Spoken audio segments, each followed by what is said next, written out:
Bismillahirrahmanirrahim. Assalamualaikum warahmatullahi taala wabarakatuh.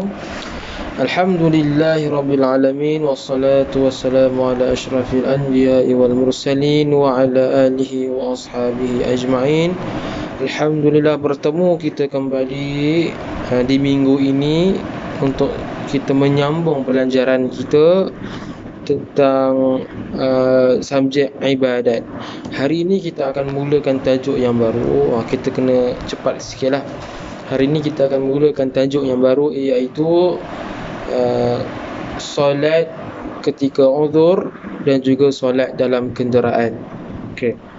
Video Ustaz ini lebih kepada konsep dan Ustaz lebih kepada penerangan lah, cerita macam mana nak solat ketika uzur dan juga solat dalam kenderaan. Nanti Ustaz akan berikan di link di bawah ni beberapa link lah YouTube untuk ada tengok satu persatu macam mana tata cara yang lebih yang lebih detail lagi tentang pelaksanaan solat ketika uzur dan juga solat dalam kenderaan. Adik-adik yang dirahmati oleh Allah Subhanahu Wa Taala sekalian, okey, solat ini hukumnya wajib. Setiap umat Islam wajib untuk menunaikan solat. Maka berdosalah barang siapa yang meninggalkannya dengan sengaja. Maka ketika kita sakit sekalipun, Allah Subhanahu Wa Taala datangkan satu rukhsah, satu kemudahan bagi orang Islam untuk solat ketika uzur.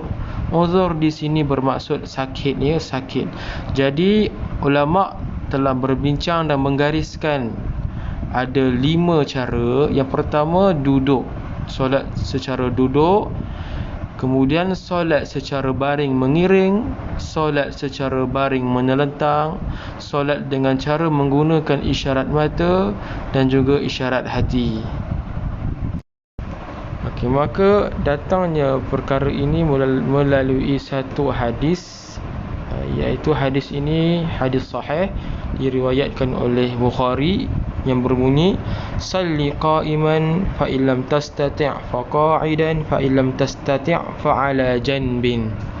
Maksudnya adalah solatlah secara berdiri, kalau tak mampu solatlah secara duduk, kalau tak mampu juga solatlah secara mengiring. Baik, cara solat duduk. Posisi solat yang terbaik adalah secara duduk, secara iftirashi ataupun duduk antara dua sujud. Okey, yang pertama kenalah menghadap kiblat. Yang kedua, bacaan niat takbiratul ihram waktu kita tengah duduk seperti duduk di antara dua sujud. Yang ketiga, ketika rukuk, tunduk kepala bertentangan dengan tempat sujud. I'tidal, mengangkat kepala dan tangan diluruskan ke bawah. Kemudian sujud seperti biasa. Jika tidak mampu, boleh menundukkan kepala dan badan dengan syarat melebihi rukuk. Dan akhir sekali, duduk di antara dua sujud dan tahiyat akhir seperti solat biasa. Okay, ini adalah cara solat ketika baring mengiring. Kalau tak mampu untuk duduk, kita solat secara baring mengiring.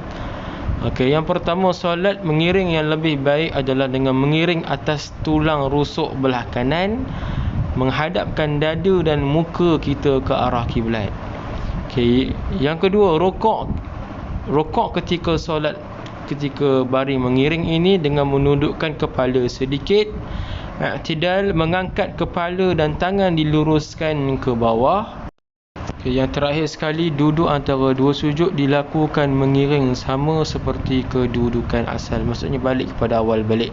Okey, kalau tak faham, nanti Ustaz ada bagi link YouTube, boleh tengok cara yang dilakonkan semula untuk solat ketika baring mengiring. Cara solat baring berletak iaitu berbaring lah. Yang pertama, baring dan meluruskan kaki ke arah kiblat, kepala ditinggikan sedikit, letakkan alas supaya kepala terangkat sedikit agar muka dapat menghadap kiblat.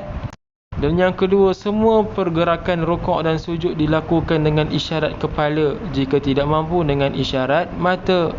Dan jika tidak mampu juga menggunakan isyarat hati, mengikut tertib lah. Okey, dan akhir sekali cara solat duduk di atas kerusi. Okey, duduk tegak dan meluruskan tangan ke bawah, niat setelah takbiratul ihram seperti solat biasa. Setelah takbiratul ihram, tangan diletakkan sebagaimana solat ketika solat biasalah. Kemudian rukuk, menundukkan kepala dengan dahi berhadapan dengan lutut atau sekadar yang termampu. Kemudian i'tidal, angkat balik kepala dan tangan macam biasa, luruskan ke bawah. Yang terakhir sekali sujud dengan tundukkan kepala dan badan melebihi paras semasa kita tunduk untuk rukuk. Okey. Baik, untuk solat duduk di atas kerusi ni ada banyak pendapatnya lah. Okay, kalau mampu untuk berdiri tegak, kita berdiri dulu. Dan kalau mampu juga untuk rukuk, kita rukuk dulu. Dan kemudian i'tidal, lepas tu barulah duduk. Kalau betul-betul tak mampu, barulah kita dibenarkan untuk solat terus duduk terus atas kerusi. Tapi kalau mampu berdiri dulu, kalau tak mampu terus duduk atas kerusi. Baik, cara solat atas kenderaan pula mestilah sempurna rukun dan syarat sah solat. Seperti ada wuduk, menghadap kiblat, rukuk dan sujud sama seperti solat di darat. Yang kedua, berdiri. Jika tidak upaya, duduk dengan rukuk kurang dari kadar tunduk sujud. Umpama macam kita solat duduk lah. Kalau solat dalam kenderaan ni umpama macam kita solat duduk. Kerana solat atas kenderaan ni dinisbahkan kepada, kalau zaman dulu, solat ketika menunggang haiwan tunggangan.